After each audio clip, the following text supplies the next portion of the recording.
ইংল্যান্ডের মধ্যে একটা উরুস করতেছিলাম। সেখানে মাদ্রাসায় দেওবন্দে একটা ছেলে তার বোনের দাওয়াতে গেছে ইংল্যান্ডে ভিসা নিয়ে। তো বোনের জামাই আবার আমাদের খুব ভক্ত। তো উনি বললেন, হুজুর আমার শালা আসছে ইন্ডিয়া থেকে, উরুসে নিয়ে আসতে চাচ্ছি, সে যদি আসে আমি আপনাকে বলবো, আপনি তাকে মাথায় রেখে বক্তব্য দিয়ে। লম্বা কথা। পরবর্তীতে আমি মাহফিল শেষ করে আমরা একসাথে বসছি পাশের রুমে গিয়ে। তো উনি আমাকে বলতেছেন, আমার জীবনে আমি প্রথম কোন সুন্নির মাহফিলে বসছি। তো আমি তাকে জিজ্ঞেস করছি কেমন লাগছে। তুলনামূলক অনেক ভালো। আচ্ছা, আপনার কোনো প্রশ্ন আছে? হ্যাঁ আমার প্রশ্ন আছে। কি প্রশ্ন? এই ধরনের ইসালে সব এগুলাতে শিরক, এগুলা শিরক। এখানেই আমি আপনাদেরকে বলছি আমাদের শিকার জন্য আপনারা প্রশ্নগুলা ডিল কিভাবে করবেন। প্রথম জিনিস, যে কেউ যে কোনো ক্ষেত্রে যদি বলে এটা শরীয়তের মধ্যে জায়েজ, তখন কি বলবেন? কোরআনের আয়াত, হাদিস, উলামায়ে উম্মতের অভিমত। কেউ যদি বলে না জায়েজ, তখনও জিজ্ঞেস করবেন কি? কোরআনের আয়াত, হাদিস, উলামায়ে কেরামের অভিমত। যেই যা কিছু বলবে এই তিনটার আদলে বলতে হবে। আজকে থেকে সেটা আপনারা মুখস্থ করে ফেলেন। যে কেউ শরীয়তের মধ্যে কোনো কথা বলবে, বলবেন কোরআনের দলিল দেন, হাদিসের দলিল দেন, উলামায়ে উম্মতের কথা বলেন। হারাম বললে একই প্যাটার্ন। কেউ যদি বলে এটা আল্লাহ রসুলের জমানায় ছিল না, এমন কথা যদি কেউ বলে, তখন বেদাতে চলে যাবে। তখন এটা জায়েজ না, জায়েজ না, তখন বেদাত। তো যদি বেদাতের আলোচনা করেন তো কোরআন, হাদিস, উলামায়ে উম্মত, ঘটনা একই। যেমন মিলাদুন নবী, আপনি যদি বলেন নবীর জীবনে ছিল না, তাইলে আপনি চলে যাইতে হবে কোন সাবজেক্টে? বেদাতের সাবজেক্টে।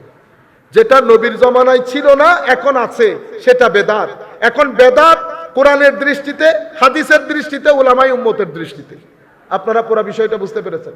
শিরক, আমি ওনাকে সিম্পল বলছি, শিরক হয়েছে, আমি মেনে নিলাম। আপনি এখন আমাকে বলবেন শিরক কোন জায়গায় সংগঠিত হয়েছে, এটা আপনারা মুখস্থ করেন।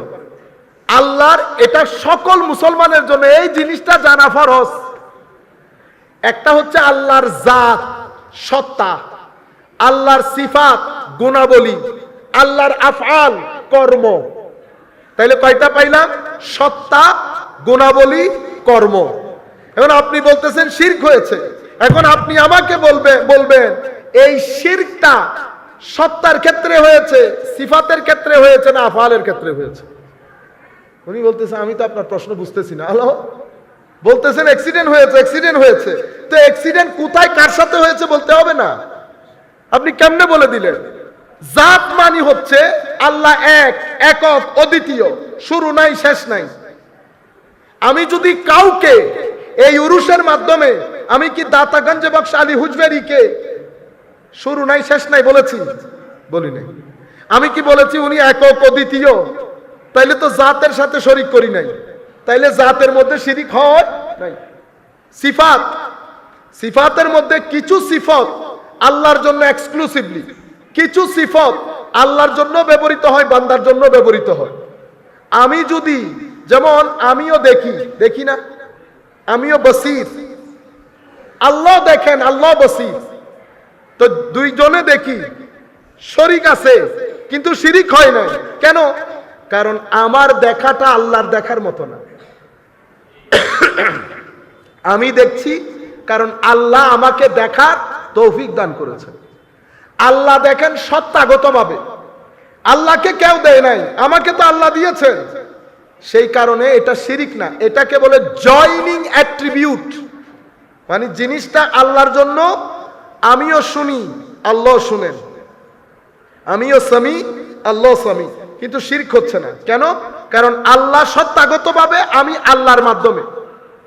তো আমি এখন, আপনি বলেন উরুস করার মাধ্যমে, ইসালে সোয়াবের মাধ্যমে আল্লাহর কোন গুণের মধ্যে শরীক হয়েছে?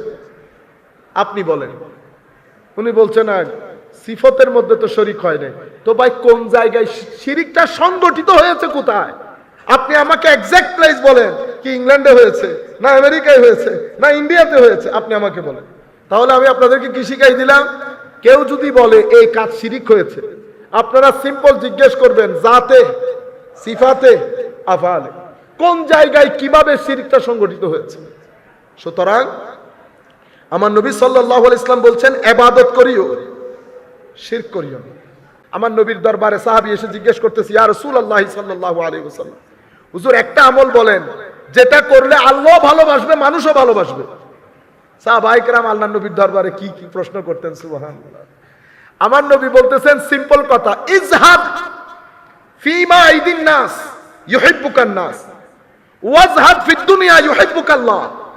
দুনিয়াতে থাকবে, দুনিয়ার লোভ লালসা ভিতরে রাখবা না, আল্লাহ পছন্দ করবে। তাইলে আল্লাহর মহব্বত সেই ব্যক্তির জন্য যেই ব্যক্তির ভিতরে দুনিয়ার কোনো লোভ নাই। আমি আপনাকে গ্যারান্টির সাথে বলছি, কুল কায়নাত পিছনে থাকবে যদি আপনার ভিতরে লোভ না থাকে, যদি আপনার ভিতরে লোভ না থাকে। ওয়াজহাদ ফিমা আইদিন নাস ইউহিব্বুকান নাস, মানুষের সাথে চলাফেরা করবা, কখনো মানুষের পকেটের দিকে তাকাবা না, মানুষের পকেটের দিকে তাকাবা না। কি হবে? ইউহিব্বুকান নাস, মানুষ সব সময় তোমার পিছনে থেকে তোমাকে স্যালুট করবে। সিম্পল জিনিস বলেছেন আমার নবী, বুঝতে পেরেছেন? আজকের দিন পর্যন্ত যারাই সম্মানিত হচ্ছে, প্রত্যেক ব্যক্তি বেনিয়াস, আল্লাহর ওলিদেরকে, সুফিয়ায়ে কেরামকে মানুষ এরকম কেন সম্মান করে? বেনিয়াজ হওয়ার কারণে। আপনি যখন একজনের পকেট থেকে চোখ সরিয়ে ফেলবেন, যত বড়ই ব্যক্তি হোক না কেন আপনাকে সম্মান করতে বাধ্য। আমি একটা এক্সাম্পল এখন আপনাদেরকে দিতে পারি, কিন্তু দিচ্ছি না, সেটা আমার সংক্রান্ত, সেই কারণে। কিন্তু আমি আপনাদেরকে গ্যারান্টি দিয়ে বলছি, আমরা টুকটাক যারা মসজিদের ইমাম হোক, মুয়াজ্জিন হোক, খতিব হোক, মাদ্রাসার জুনিয়র শিক্ষক হোক, সবাই আমার নবীর দ্বীনের বাগানের খাদেম। সবাই যার যার অবস্থান অনুযায়ী আমার নবীর দ্বীনের বাগানের বিভিন্ন গাছের মধ্যে পানি ঢালতেছে। বুঝতে পেরেছেন? সবাই তো খাদেম। তো যারা নবীর দ্বীনের খাদেম, রুয়া জমিনের মধ্যে তাদের চেয়ে সম্মানিত ব্যক্তি হতে পারে না। সেই কারণে এখনো পর্যন্ত এটা মুজাররব, পরীক্ষিত জিনিস, আমরা বুঝি না, কারণ নিয়ামতের মধ্যে থাকতে থাকতে মানুষ বুঝতে পারে না। এখনো পর্যন্ত পৃথিবীর যেই প্রান্তে যাবেন যান, যদি বলেন না, এখন তো এই শব্দটা সবাই বুঝে, ইমাম। কি বলে? ইমাম। ইংল্যান্ডে গেলেও ইমিগ্রেশন অফিসারকে যদি বলেন ইমাম, এখন সেও বুঝে ইমাম মানে কি।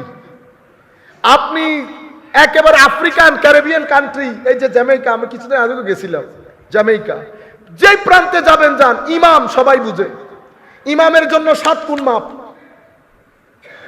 এই যুগে আমার নবীর দ্বীনের বাগানের যারা খেদমত করে, পৃথিবীর যেই প্রান্তে যাবেন যান, হোটেলের মানুষ টাকা নেয় না। হোটেলের, আমি ক্যারিবিয়ান কান্ট্রিতে গেছিলাম, তো ওখানে কি খাবো কি খাবো, পরে হঠাৎ করে ওই একটা যে ক্যাপসি টাইপ দোকান, ভিতরে ঢুকলাম, তো বলছি আমাদের তো ভেজিটেরিয়ান লাগবে, হালাল।